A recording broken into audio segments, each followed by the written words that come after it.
Hello everyone, and welcome to this week's history video brought to you by the Clinton Public Library.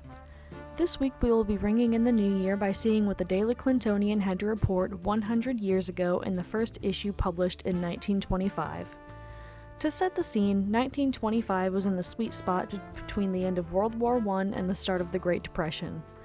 We knew this time period as the Jazz Age, or the Roaring Twenties, where the nation was wrapped with celebration and financial success. This was also an interesting time, specifically in Indiana, because the Prohibition was firmly in effect and our state had some of the strictest anti-liquor laws of the nation. The first 1925 issue of the Daily Clintonian was published on a Thursday, January 1st, and the main headline reads, "Many New Year celebrators killed and hurt." Fortunately for the people of Clinton, this headline does not refer to us. This smaller blurb titled, quote, "New Year's Eve Quiet One Here," reports on our town, and it reads as follows. No trouble reported to local police. Holiday is observed by business minds. Last night was the most quiet New Year's Eve seen in Clinton for several years. Judging from the police court docket today, there must have been very little of the customary, quote, "celebrating," as no arrests were made and no trouble of any kind was reported to the police. Whistles were heard at midnight as the old year passed out to greet the year 1925. All the mines in the Clinton field were idle today that the miners might celebrate the New Year holiday, and most all business places were closed.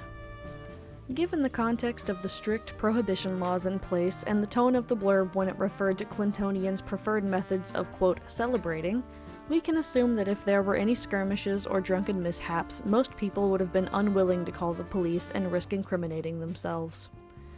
Unfortunately for the rest of the nation, other areas were not as peaceful as they rang in the new year. The subheading beneath the main headline reads, "First day of 1925 brings crime wave and fatal mishaps." The article reads as follows.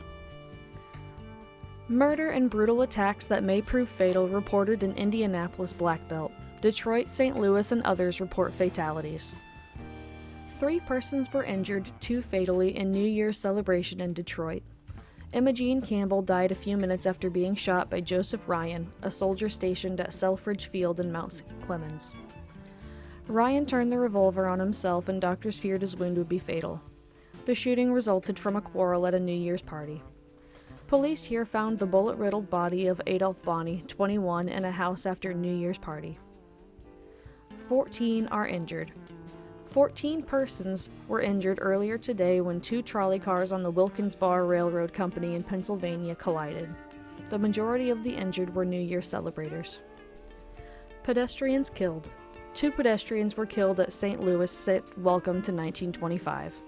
Both were knocked down and killed by cars filled with celebrators, and in both cases the driver sped on unknowing of the accident. 1 murdered.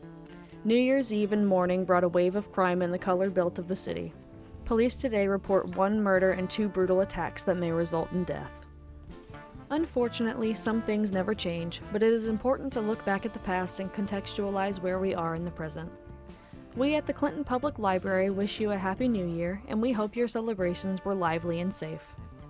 Thank you for a year of watching, and we hope to see you for 2025.